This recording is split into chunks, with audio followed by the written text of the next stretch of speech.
បាទជម្រាបសួរបង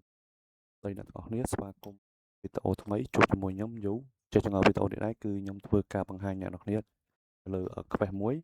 ដែលទើបតែ release តាក់ទងជាមួយនឹង NBA 2027 2K27 ចឹងរបៀបនៃការ claim អ្នកនាងគ្រាន់តែចុចទៅកាន់កន្លែង Quest នេះ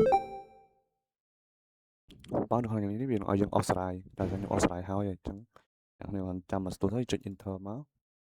អញ្ចឹងដែលរបស់យើងគឺយើងស្វែងរកចំនួនback ដែលវាមាន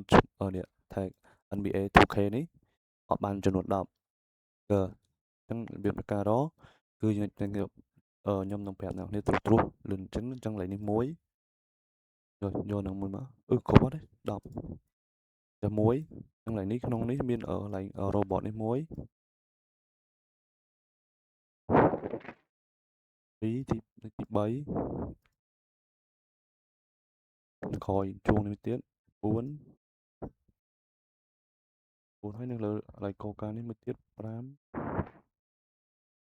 មកលេខនេះមាននៅកន្លែងផ្លាកកៅអៅនេះមួយទៀត1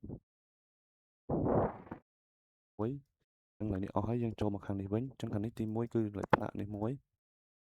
ចេះ12កន្លែងនំនេះមួយទៀត8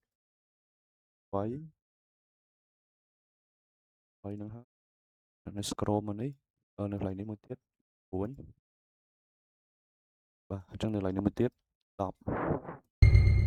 អញ្ចឹង10 back គ្រប់ complete task នេះគឺ complete ហើយអូខេមកចឹងអ្នកអាច quest មកហើយអ្នក claim យកទៅដោយសារតែនេះខ្ញុំអត់តន់ claim ទេដោយសារតែខ្ញុំអត់មាន nitro អញ្ចឹងបើសិនអ្នកណាមាន nitro អាច claim បានទៅដល់840វាចំណេញអញ្ចឹងបើសិនអ្នកចាប់អារម្មណ៍ដាក់ nitro អីអាចតាក់ទងមកកាន់ខ្ញុំបានខ្ញុំនឹងបោះ server ឲ្យអ្នកនេះចូលមកហើយមាន nitro តម្លៃសមរម្យឲ្យអញ្ចឹងអូនហ្នឹងមានតែប៉ុណ្្នឹងទេអរគុណជម្រាបលាបាយបាយជួយ follow TikTok ឬក៏ subscribe channel YouTube ខ្ញុំម្នាក់មួយផងអរគុណ